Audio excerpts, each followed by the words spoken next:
Picture warm, gooey cookies, crunchy candies, velvety cakes, and waffle cones stacked with melting scoops of ice cream. Is your mouth watering yet? Do you feel that familiar craving for something sweet? Have you ever wondered why sugary foods are so hard to resist? The answer isn't only about taste, it's rooted deep in the brain. Sugar is actually a general term for a large class of molecules called carbohydrates, and it appears in far more foods than most people realize. Flip over almost any label and you'll see it hiding under different names: glucose, fructose, sucrose, maltose, lactose, dextrose, starch, high fructose corn syrup, raw sugar, honey, or even fruit juice. And sugar isn't limited to obvious treats like desserts or candy.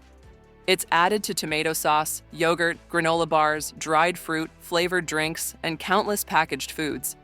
With sugar everywhere, understanding how it affects the brain is more important than ever. So, what actually happens the moment sugar hits your tongue? As soon as you take a bite, say, of your morning cereal, the sweet molecules activate specialized sweet taste receptors on your taste buds. These receptors immediately send signals to the brainstem, where the message then branches out to different areas of the forebrain. One of those areas is the cerebral cortex, where separate regions process different tastes: bitter, salty, umami, and of course, sweet. But it's what happens next that makes sugar uniquely powerful.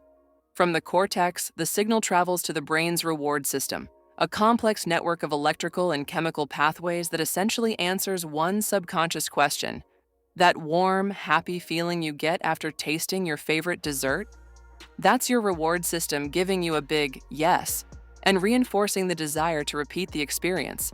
This system isn't only triggered by food. Social interactions, romantic behavior, and certain drugs also activate these same pathways.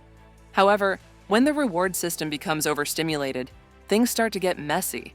Overactivation can lead to stronger cravings, reduced control, and a rising tolerance, meaning you need more of the same stimulus to feel the same reward. Meanwhile, the sugar you ate moves through your stomach and into your gut, where even more receptors are waiting. These aren't taste buds, but they send important messages to the brain about fullness and signal your body to release insulin to manage the incoming sugar. The main chemical behind the reward system is dopamine, a neurotransmitter associated with pleasure and motivation.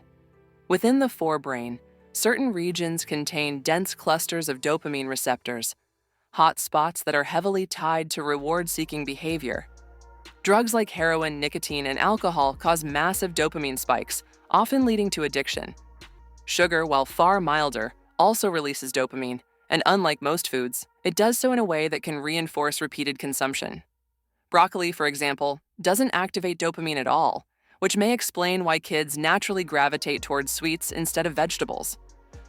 Now imagine eating a balanced, healthy meal. Dopamine levels rise, giving you a satisfying sense of enjoyment. But if you eat the same meal day after day, the brain gets used to it. Over time, dopamine spikes decrease and eventually level out. This happens because the brain evolved to favor variety. Trying new foods helped early humans avoid spoiled food and get a full spectrum of nutrients. But sugary foods don't follow this pattern. If you only eat sugar occasionally, your dopamine response behaves similarly to that of a normal meal. But when sugar is consumed frequently or in large amounts, the dopamine response doesn't level off.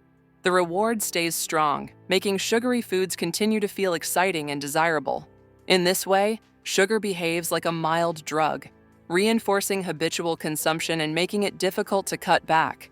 So while each type of sugar may be chemically different, every form triggers a similar chain reaction in the brain. Too much sugar too often can push this system into overdrive. But enjoying a slice of cake or a sweet treat every now and then, that won't harm you. Like everything else, the key is balance. Hit like, subscribe, and I'll see you in the next one.